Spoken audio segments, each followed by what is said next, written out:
After indiscriminate firing for weeks, there's talk of a ceasefire in the trade war. Donald Trump says he may soon have a deal with China. 3 to 4 weeks is what he said. And what has China said? What will this deal mean for the rest of the world? We'll discuss that. Among all those watching will be Nvidia, the chip giant. They're caught in the crossfire. Their boss is dining with Trump and wooing Xi Jinping as he stares at billions in losses. Meanwhile, Trump is going after Chinese ships to level the playing field for American shipbuilders. But how did China come to dominate global shipping? What do we make of Bangladesh asking Pakistan to apologize for 1971? Are they serious? How Google's ad business is being called out as an illegal monopoly. How China is fighting proxy wars by helping the Houthis in Yemen and arming the Russians in Ukraine. What's the historic motion in the Scottish Parliament that talks about tackling Hinduphobia? Are the US and Iran close to a nuclear deal? What's with the English spelling? Why is it so complicated? Has no one tried to fix it?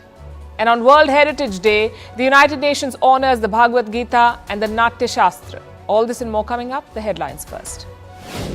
The US threatens to withdraw from the Ukraine peace talks. Secretary of State Marco Rubio warns that Washington could soon exit if no progress is made. Donald Trump's push for peace has stumbled, with Russian President Vladimir Putin ruling out a complete truce. Today, Moscow announced that a 30-day pause on the strikes on Ukrainian energy sites has expired. Yemen's Houthi rebels claim American strikes on an oil port have killed at least 74 people. More than 150 others have been injured. This is the deadliest attack by Washington against the Iran-backed group. The Houthi rebels vow to retaliate. They claim that they have targeted 2 US aircraft carriers and Israel.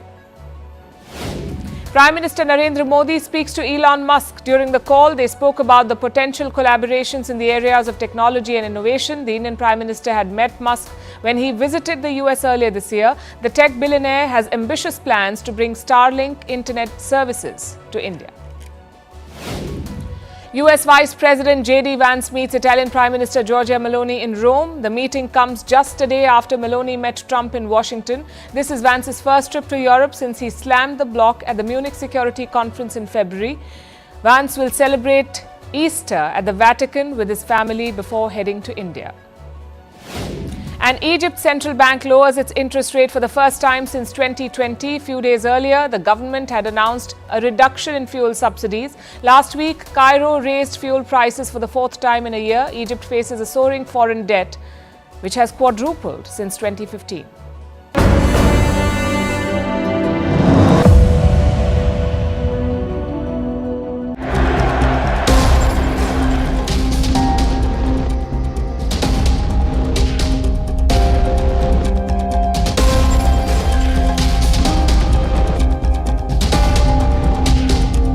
I believe we're going to have a deal with China. Tremendous advantage of us, and I commend them for that.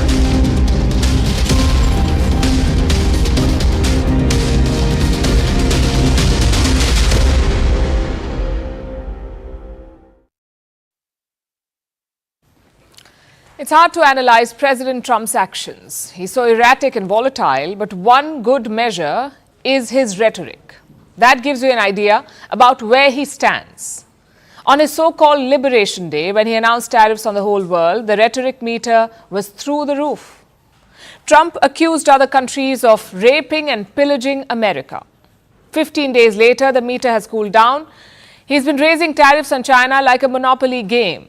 But that tit for tat could be ending. US President Trump has hinted that he wouldn't go higher than 245%. Well, at a certain point, I don't want them to go higher because at a certain point, you make it where people don't buy. So I may not want to go higher, or I may not want to even go up to that level. I may want to go to less because, you want people to buy. And at a certain point, people aren't going to buy. Not just that, he's also looking for a deal. Trump claims that China has reached out to him for talks, and he says a deal could be struck in weeks. Listen to this. Sorry, has he called you directly, President Xi, or reached out? Well, you'd think it was pretty obvious that he has, but we will talk about that soon. It's not that important because, honestly, we're going to have a deal. I believe we're going to have a deal with China. how much time do you think you have? I would think over the next 3 or 4 weeks, I think maybe the whole thing could be concluded. 3 to 4 weeks. If Trump is serious, this is good news. But it also exposes his hand. Just think back to what he said leading up to the tariffs, that America had been ripped off, that America had to bring back jobs, that the trade deficit had to be wiped out. Can you strike a deal to solve these problems in 1 month? Logic says no, but Trump may not have an option. Investors and businesses are questioning his policy. Elon Musk is distancing himself. Foreign allies are looking for other options. So Trump is pretty much alone here. Not even his central bank is supporting this campaign. I'm talking about the US Federal Reserve, or the Fed as they call it. Its chair was appointed by Trump back in 2018. His name is Jerome Powell. Now, Powell is not a fan of these tariffs. He says it will raise inflation and slow down growth. Unemployment is likely to go up as the economy slows in all likelihood, and inflation is likely to go up as tariffs find their way, and some part of those tariffs come to be paid by the public. So that's the strong likelihood.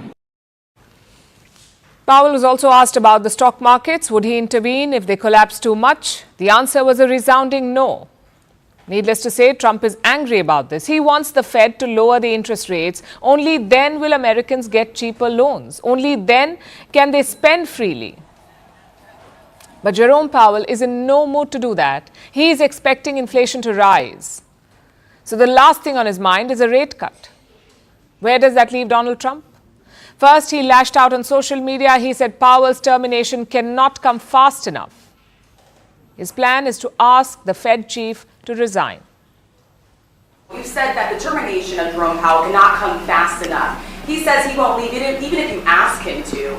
Oh, he'll leave. If I ask him to, he'll be out of there. I don't think he's doing the job. He's too late, always too late, a little slow, and I'm not happy with him. I let him know it, and if I want him out, he'll be out of there real fast, believe me. Just one problem though. Jerome Powell is not planning to resign. After Trump won in November, he was specifically asked about this. Would he step aside if Trump asked him to? Listen to the response. Some of the president-elect's advisors have suggested that you should resign. If he asked you to leave, would you go? No. Can you follow up on, do you think that legally you're not required to leave? No. So it's a stalemate. Trump wants Jerome Powell to leave, but the Fed chief has no intention of doing so.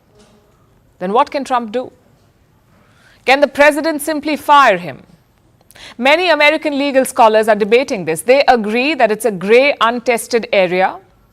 And there is a reason why. No US president has tried to fire the Fed chief before. It's a well-established norm. Central banks operate independently. The government will not interfere in their decision-making. And this isn't just true for America, it's true for most democracies. So the idea itself is risky and dangerous. It would undermine confidence in the US economy. Nonetheless, let's look at the legality of it. The US Central Bank is governed by the Federal Reserve Act. It does allow governors and board members to be fired, but only with cause. And what qualifies as a cause? Misconduct or incapacity. Policy disagreements do not qualify. So Trump's move is unlikely to hold up in a court of law, plus the Fed's independence has bipartisan support. Even some Republicans may not support such a move to fire the Fed chief. Another option is to demote Jerome Powell. You see, the Fed has 7 board members. They're all nominated by the president for 14 years. The Fed chair is also a board member. So some scholars say that Trump could demote Powell, basically strip the chairmanship, but keep him as a member. Again, this is uncharted territory. The final decision will likely be taken by the Supreme Court of the US. In fact, the court is hearing a similar case right now. Like the Fed, there are dozens of independent agencies in the US government, and President Trump has asked the court whether he can fire them. Old precedent says he cannot, not unless there is misconduct or incapacity. But let's see if the court sets a new precedent. And if they do, it could boost Trump's case. The question is, at what cost? The US Fed is the most important central bank in the world. Other central banks and bankers take cues from the Fed. It is also the custodian of gold reserves belonging to dozens of countries. So the Fed's independence is a cornerstone of the US economy. You take that out, the whole house could collapse.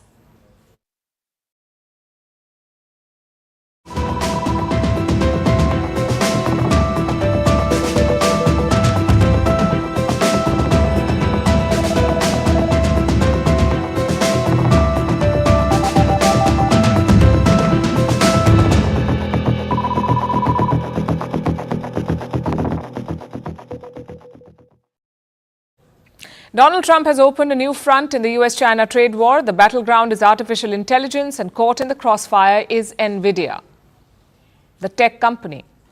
It makes the world's most popular AI chips. It powers the world's most used AI apps, from ChatGPT to China's DeepSeek. They all run on Nvidia. Apparently, more than 35,000 companies use Nvidia to build AI, and now Nvidia is at the center of the US-China rivalry. Their CEO is a man called Jensen Huang. He has made a major gamble. Huang has gone to China. In the middle of all of this, he landed in Beijing yesterday, and this trip came out of the blue. The timing could not have been worse. A few days ago, Trump issued an order. He banned Nvidia from selling a special kind of chip, a chip called the H20. Again, this is an AI chip. Nvidia built it specifically for China. They built it to evade Joe Biden's export controls. Remember, when Biden was president, he had banned the sales of advanced AI chips to China. So the H20 chip was a workaround, a less powerful chip that complied with America's export curbs.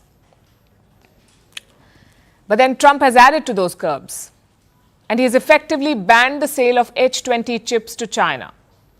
These chips were in huge demand. Chinese tech giants had placed large orders for H20. The likes of Alibaba, Tencent, ByteDance, they'd all ordered chips worth $18 billion. That's a big chunk of revenue for Nvidia, $18 billion. Last year, China accounted for over $17 billion of this company's earnings.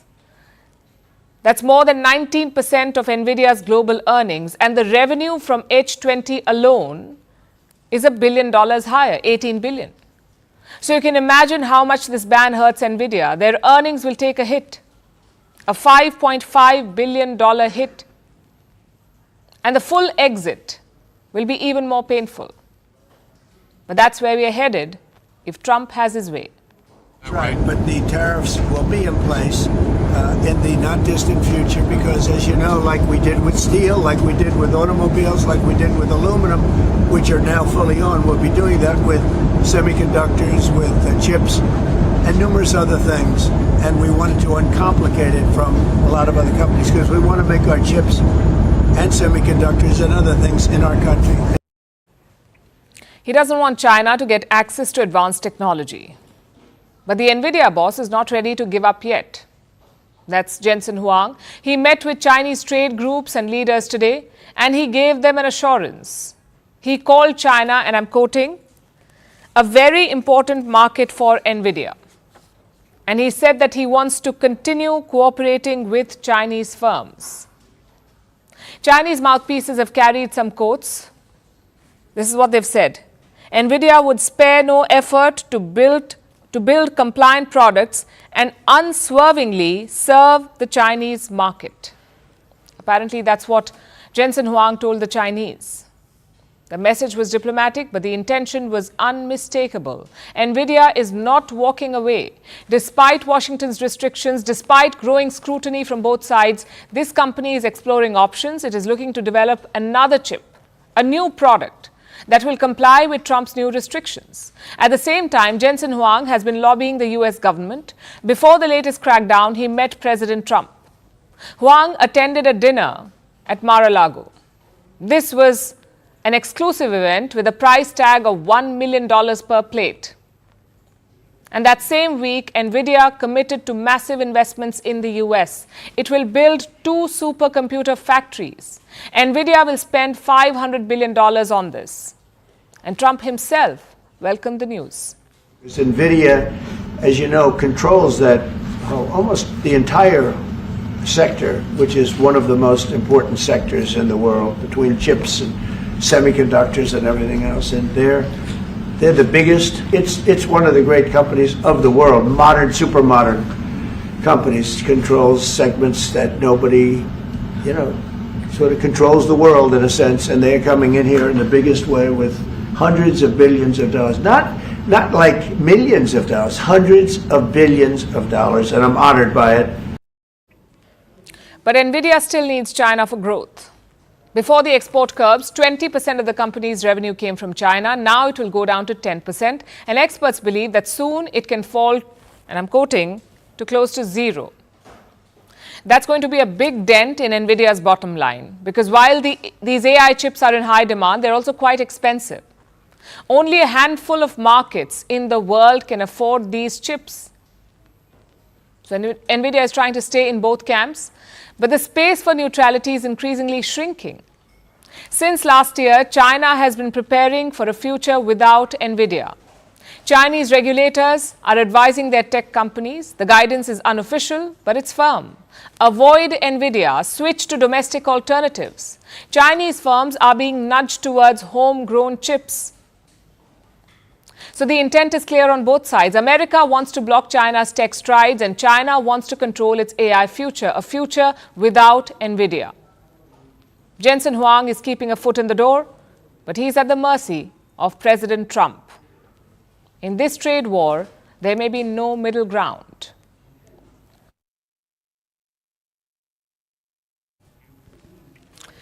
What do cars, computers, and toys have in common? They all arrive by ship. Global trade runs on cargo vessels. From your electronics to your clothes, high-end machinery for factories, even the cars you drive, they most likely come on ships. 90% of the world's goods are transported by sea, and most of those ships are made in China. Now, the US wants to change that.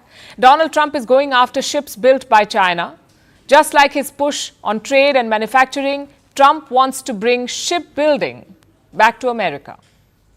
We will create a new Office of Shipbuilding in the White House and offer special tax incentives to bring this industry home to America where it belongs. We used to make so many ships. We don't make them anymore very much, but we're going to make them very fast, very soon. It will have a huge impact. So how will he achieve this goal? By resorting to the same strategy. He will impose higher taxes on Chinese-made ships. Whenever they arrive on American shores, they will have to pay something called port fees. And Trump is hiking this fee substantially. It's a bold move to tip the scales of global trade. And it's already facing a strong pushback. The original plan was quite ambitious. This is what Trump announced: a flat fee on Chinese ships, up to $3.5 million per ship per visit. $3.5 million per visit. The plan triggered panic across US industries. After all, they depend on ships to get their goods.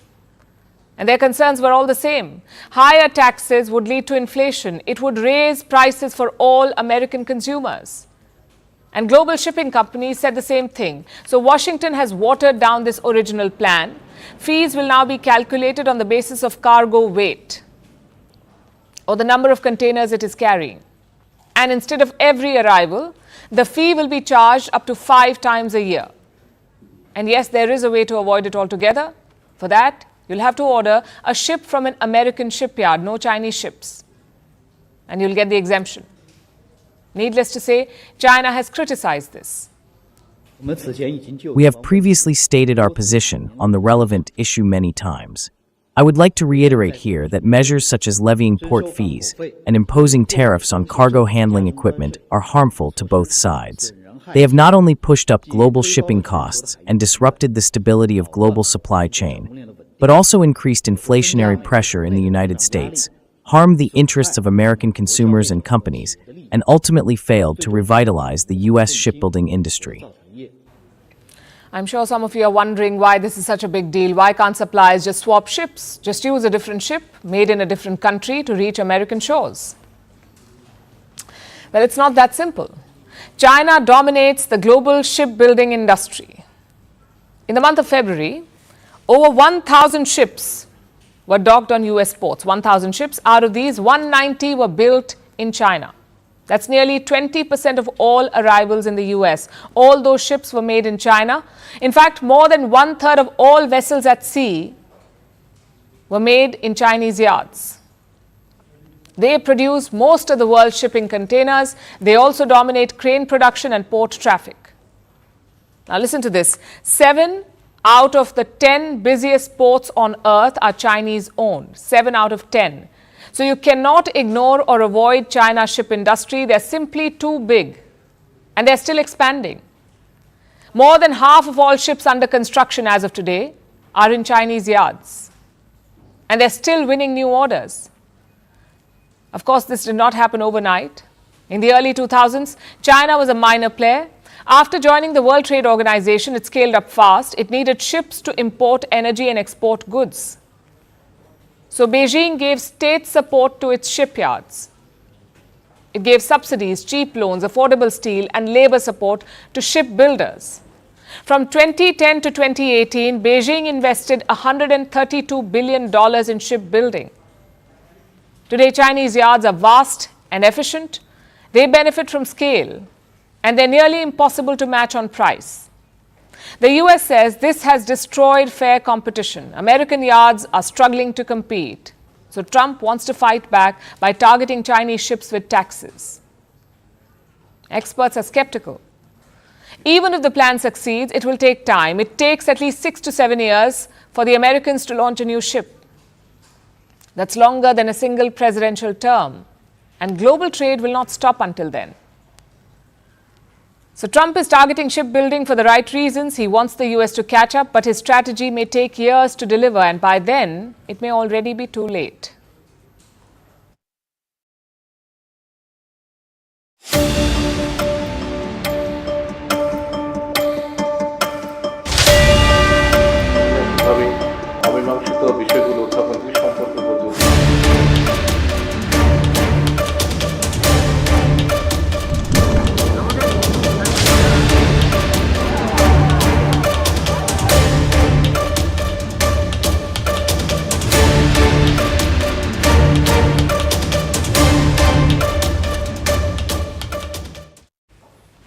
Is there trouble in Pakistan's paradise?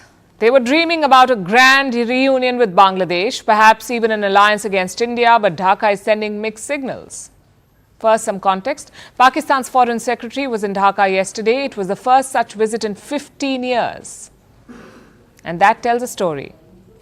Sheikh Hasina used to keep Pakistan at bay, but interim ruler Mohammad Yunus is eyeing a reset.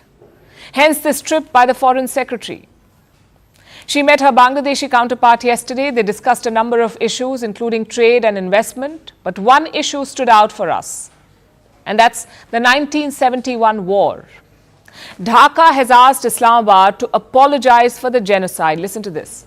I raised the historically unresolved issues with Pakistan, such as the repatriation of stranded Pakistanis, Bangladesh's rightful share in undivided assets, the transfer of foreign aid sent for the victims of the 1970 cyclone, and a formal apology for the genocide committed by the then armed forces of Pakistan in 1971. Sounds a bit out of place, doesn't it? Out of place and out of syllabus. Dhaka was supposed to reset ties with Pakistan, then why are they seeking an apology? Well, they could be doing it for effect.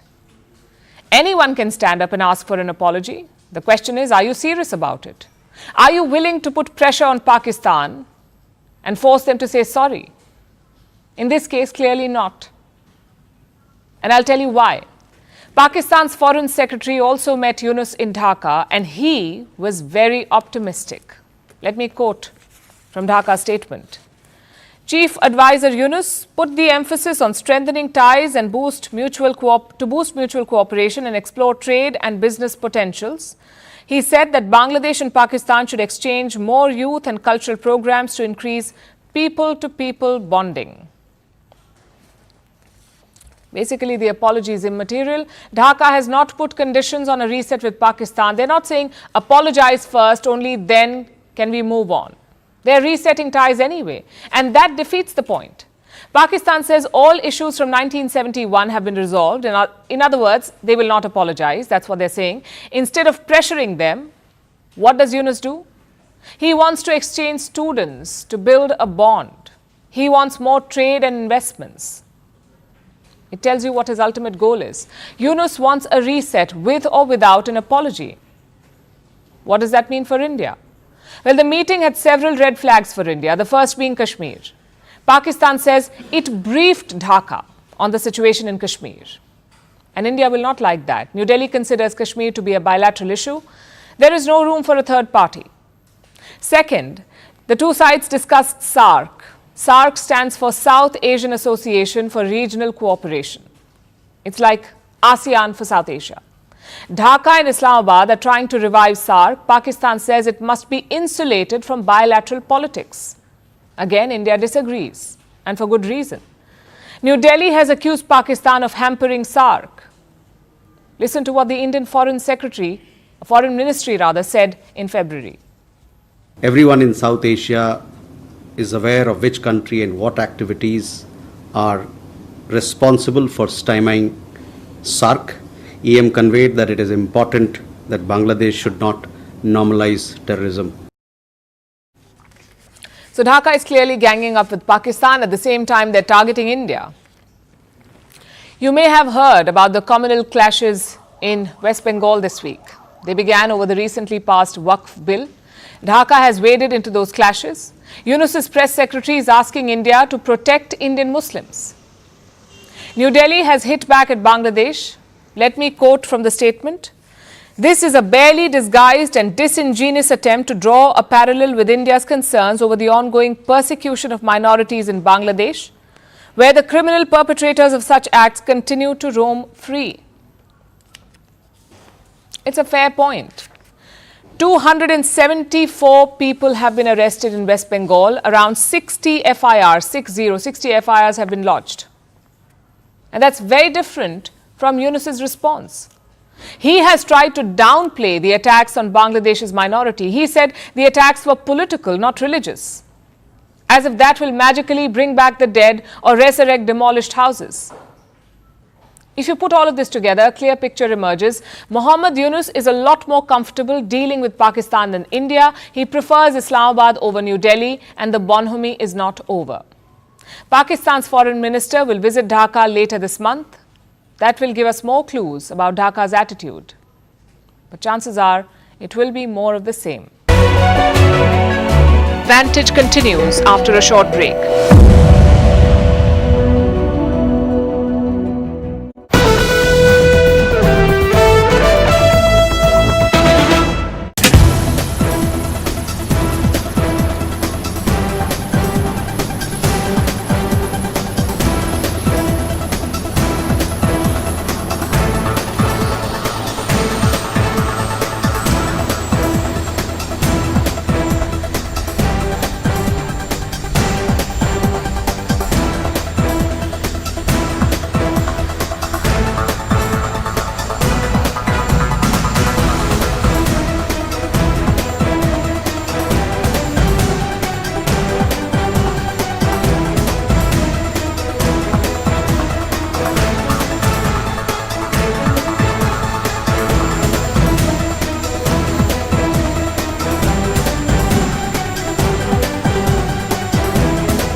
For our next story, let me ask you a quick question.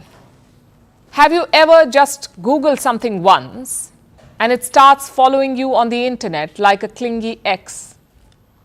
Like, say, you Google air fryer recipes, for instance, air fryer recipes. The next thing you know, all you get are ads for air fryers. And I know what most of you are thinking. And no, it's not your phone listening in, or not just the phone. It's the world of online ads. And for the past 10 years, it's been quietly controlled by one giant name, Google. But that control is now under fire because a US court just called it what it is, a monopoly. But will it force Google to break up its ad business? And what will it mean for big tech? Our next report tells you. All right, picture this. You're browsing a random recipe blog at night, looking for how to make pancakes. You scroll past the ingredients list, and suddenly, there's an ad for that air fryer you were Googling earlier. Now you have the power of a full-sized air fryer in the palm of your hand. Is it creepy? Kind of. Is it convenient? Definitely. All in one. But how did that ad get there? That's where things get interesting. Because for the last decade, this ad journey is controlled by just one company, Google. In 2023, this got Google mired into a major antitrust lawsuit. It was filed by the Department of Justice along with 17 US states. They argued that Google dominated the ad marketplace, that Google stifled competition, and it was an illegal monopoly. Google argued that it was only one of the many companies, and the space was only growing. A US court has now ruled on it, and they say the tech giant indeed does have a monopoly in online advertising technology. It says it will appeal the decision, but does that mean it will have to break up? Let's understand the business first. Imagine the internet is this giant bazaar. On one side, you've got advertisers, anyone who is waving cash and wanting your eyeballs. On the other side, there are the publishers, news sites, blogs, even meme pages, offering up ad space. In the middle is the auctioneer. In this case, that auctioneer has been Google. But here's the catch. Google hasn't just been the auctioneer. It owns the stage, and the seats, and half the audience. With tools like Google Ad Manager and AdX, which is its own ad exchange, Google became both the middleman and the decision maker. It was like running a casino and playing the tables at the same time. So this is how it worked. If you were a publisher using Google's ad server, Google's own exchange, AdX, got first dibs at your ad inventory. So if you're a competitor ad exchange, you never really got a fair shot. Google tilted the playing field to favor Google. And then there were the unified pricing rules. It basically standardized how ads were priced across exchanges. That means publishers can't cut deals or use exchanges to get better rates. They are stuck with Google dictating the terms. And this worked in the tech giant's favor. In 2024 alone, Google raked in over $200 billion in ad revenue. So what happens next? This is the second antitrust case Google has lost in a year. In August last year, a court ruled that the company also had a monopoly on online search. The courts haven't ordered remedies yet, but the question is whether Google could be forced to spin off parts of its ad business. Like actually separate AdX from its ad server. If that happens, we're talking about a major shakeup in how ads work online, maybe even giving smaller companies a shot at competing again. But tech giant breakups are rare and hard to come by, and this antitrust ruling isn't just about Google. Meta too is facing a similar antitrust ruling. Over its purchase of Instagram and WhatsApp, the US antitrust watchdog accuses it of acquiring competition to kill them. So this judgment is about all of Silicon Valley. Because in the fight for the internet's future, the question isn't just who runs the show. It's whether anyone else ever gets a chance to.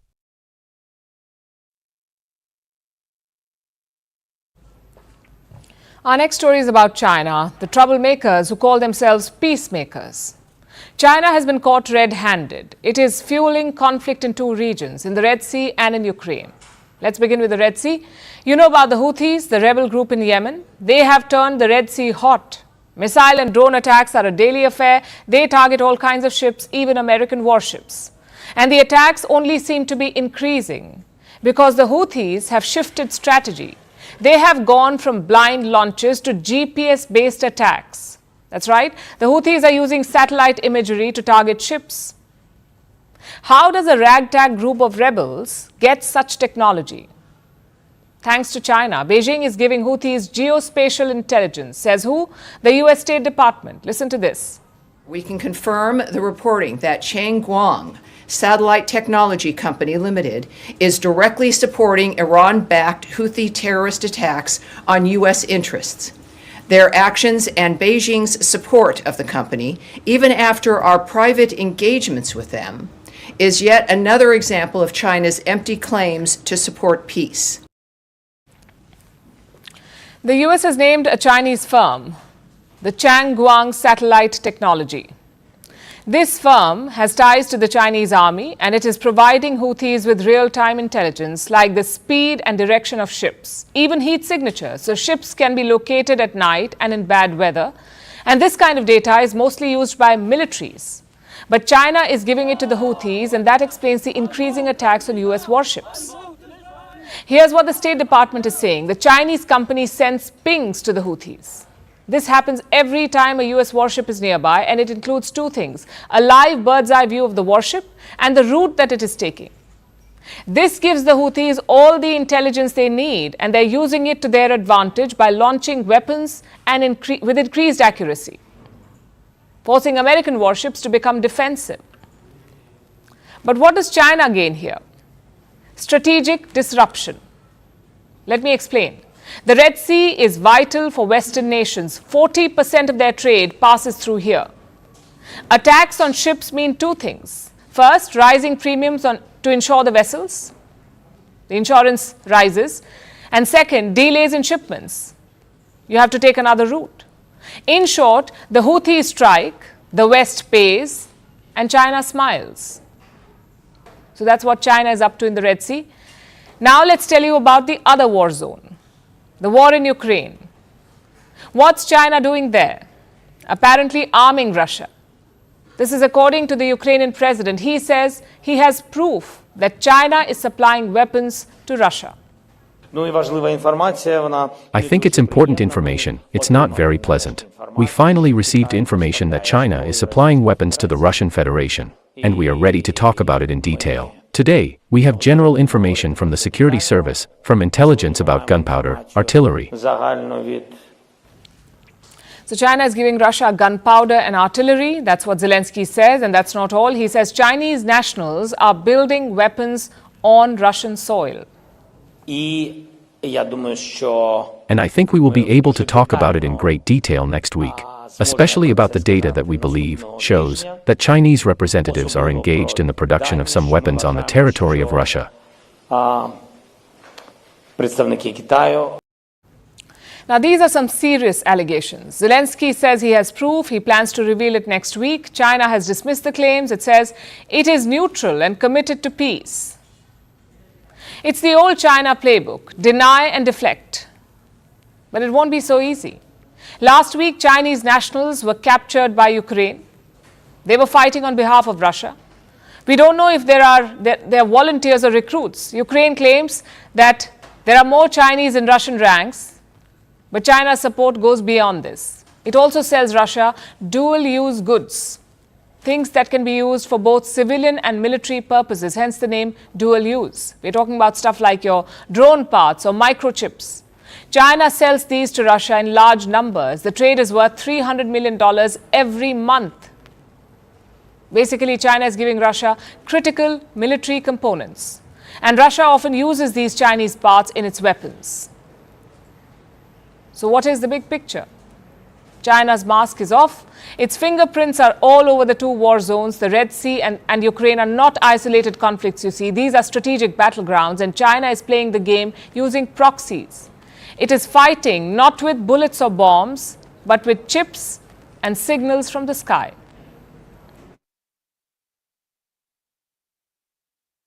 Our next story is from Scotland. A motion was tabled in the Scottish Parliament, a motion to recognise and tackle Hinduphobia.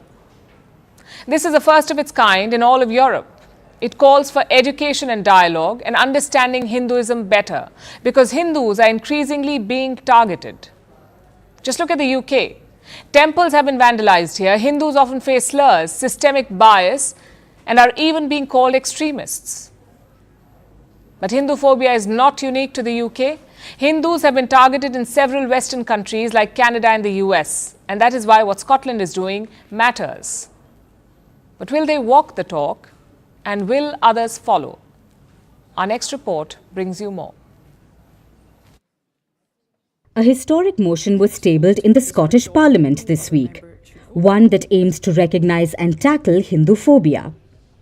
It was tabled by Ash Regan, a parliamentarian from the Alba Party. Regan raised concerns about the rise in targeting of Hindus in Scotland. She said the motion will address the barriers faced by the Hindu community and also called for more dialogue and a better understanding of Hinduism. Here's why this is significant. It is the first of its kind motion not just in Scotland, but all of Europe. The motion was inspired by a report titled Hinduphobia in Scotland, which was published by the Gandhian Peace Society. This report was presented to the Scottish Parliament in January this year, and it has some shocking data on Hindus being targeted in Scotland. It highlights instances of Hindu temples being vandalized, homes of Hindus being attacked with stones and bricks, and Hindus facing discrimination when applying for jobs, including for government positions. And this is just in Scotland, where the Hindu community is 16,000 in number. The truth is that Hinduphobia has been on the rise in several Western nations. Let's zoom out from Scotland. Hate crimes against Hindus have increased in recent times. In the United Kingdom, Hindu temples have been attacked. Hindus have been subject to derogatory remarks. Even Britain's first Hindu Prime Minister, Rishi Sunak, was not spared.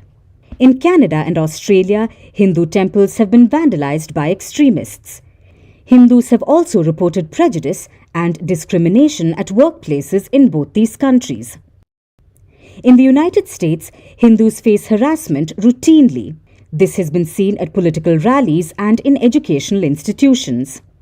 In March, a Hindu temple was also vandalized in California, reigniting the debate about Hinduphobia in the US. The rise in hate crimes against Hindus and anti-Hindu bias is concerning. That's why Scotland's motion is a welcome step, and voices against Hinduphobia are only growing. In the US, the Hindu community is pushing for justice. They are demanding an end to Hinduphobia. Georgia has now become the first state in the US to introduce a bill that formally recognizes Hinduphobia. The bill seeks to introduce a new section in the state government's code that defines Hinduphobia. It would require state law enforcement to address instances of Hinduphobia as cases of discrimination. Western nations are slowly waking up to this reality. They are now seeing the discrimination against Hindus and are calling for stronger hate crime laws. But for now, these are only motions and bills. No concrete policies or laws have been passed. Scotland's move is a positive step in the right direction. It's now time for the world to catch up.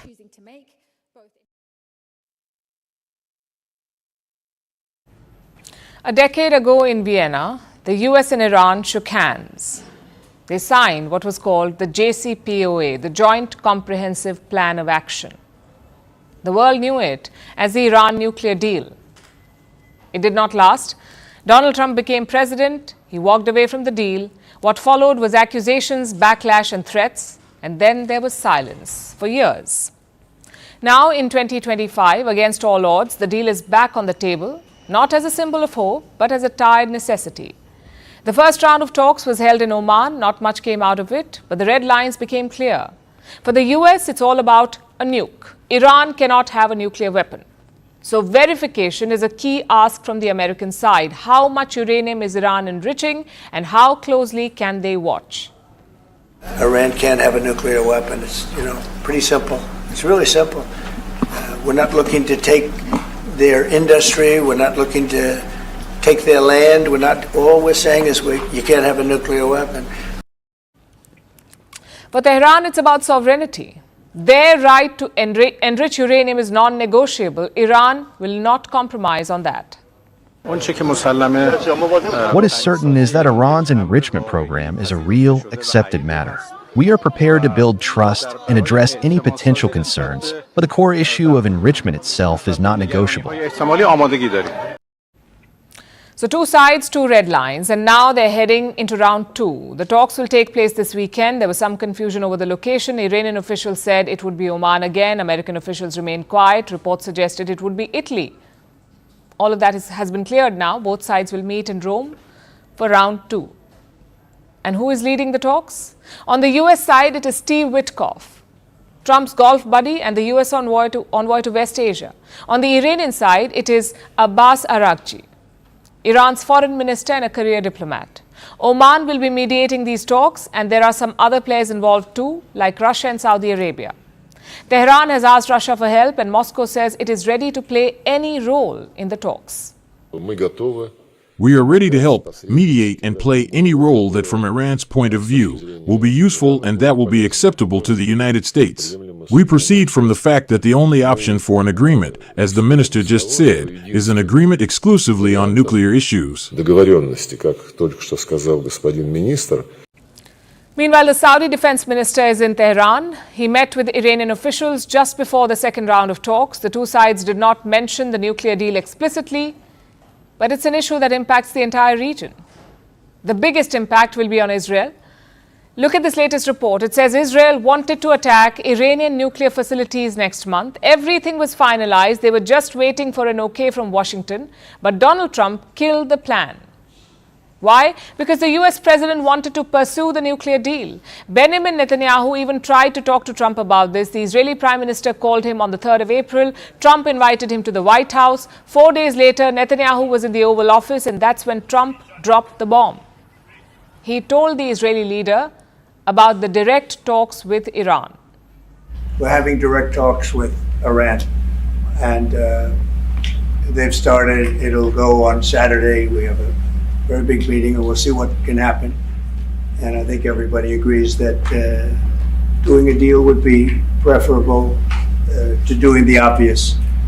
And the obvious is not something that I want to be involved with, or frankly, that Israel wants to be involved with if they can avoid it. So we're going to see if we can avoid it.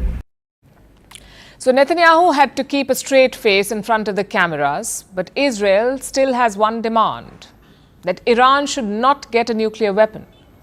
Trump wants the same thing. So this should not be a problem. In fact, reports suggest that this is the deal being negotiated. The talks are centered around a three-stage deal. Stage 1, Iran scales back uranium enrichment to 3.67%, which is the limit they set in the 2015 nuclear deal. In return, Iran gets access to billions in frozen assets. Also, a green light to export limited volumes of oil again. That's stage 1. Stage 2, America eases more sanctions. Iran allows full access to IAEA inspectors. Stage 3, Iran ships out its stockpile of enriched uranium to a neutral third country. In return, the US formally ratifies the deal, meaning they pass it through their Congress, and this will prevent future US presidents from tearing it up again if the US Congress has passed it. So Iran does not get a nuclear weapon. The US eases sanctions, and everyone is happy. Or are they? What will a deal mean for West Asia? For Iran, this is a lifeline, of course. Its axis of resistance is in a shambles. Its economy is teetering. Millions of Iranians are hoping for economic relief. So this deal gives them an out. For the Gulf states too, it is some relief. They want to avoid a regional war, another one. But they're also watching it with unease. A US-Iran rapprochement could go either way. It could either bring stability, or it could completely reshape regional alliances. Then there is the oil market. If sanctions are eased, Iran could start exporting oil again. Before 2018, their capacity was 3.8 million barrels per day. That's how much oil Iran exported, 3.8 million barrels per day. And that will be a major jump in global supply if they resume this. It's nearly 2% of the global demand. So this will dramatically bring down oil prices. But not everyone is so optimistic, especially Iran's supreme leader Ayatollah Khamenei. He says a deal may not be reached. The first steps have been taken well and executed properly. From here on, the process should be followed carefully. The red lines are clear, both for the other side and for us. We may or may not reach a result, but either way, it's worth pursuing. So what happens next? A deal could either diffuse a crisis or light the fuse. All eyes are on Rome. Vantage continues after a short break.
By now, it's amply clear that economics is not Donald Trump's strong suit.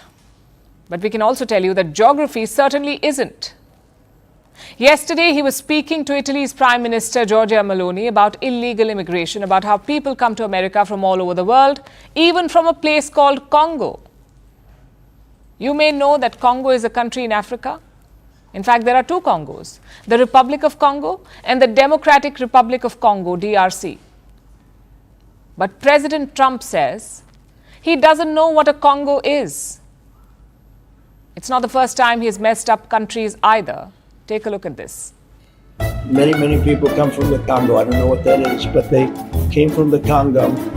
And all over the world they came in.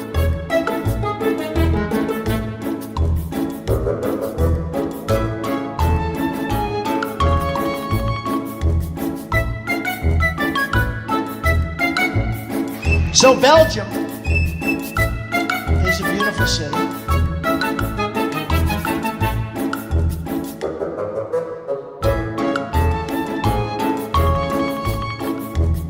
And I'm greatly honored to host this lunch to be joined by the leaders of Cote d'Ivoire, Ethiopia, Ghana, Guinea, Nambia. This is an island surrounded by water, big water, ocean water.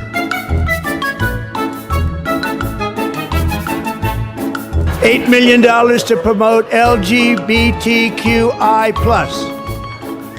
in the African nation of Lesotho, which nobody has ever heard of. Spain is very low. And yet, aren't they a BRICS nation?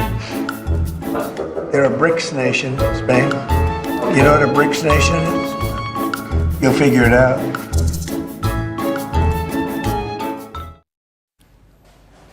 Now it's time for Vantage Shots, images that tell the story. Filipino Catholics nailed themselves to wooden crosses on Good Friday. The world's first humanoid robot half marathon is to kick off in Beijing, and blooming cherry blossoms transform German streets. Finally, we are taking you back in history. On this day in 1980, Zimbabwe gained independence from the UK after 90 years of colonial rule. The country was briefly ruled by a white minority in the 1960s and 70s, but a civil war ended in complete independence. We're leaving you with that. Thanks very much for watching. Have a great weekend.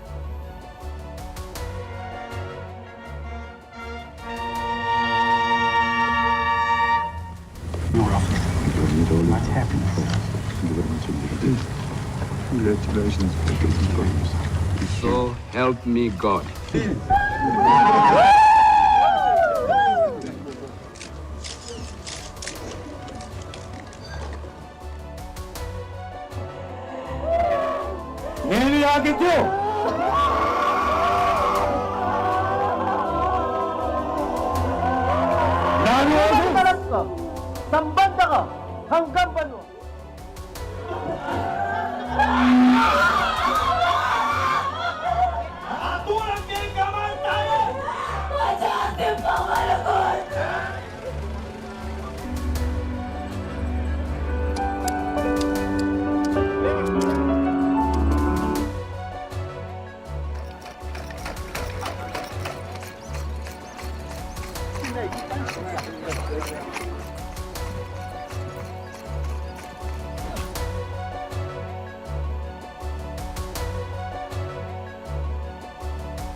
Hello and welcome viewers to the late night edition on CNN News 18.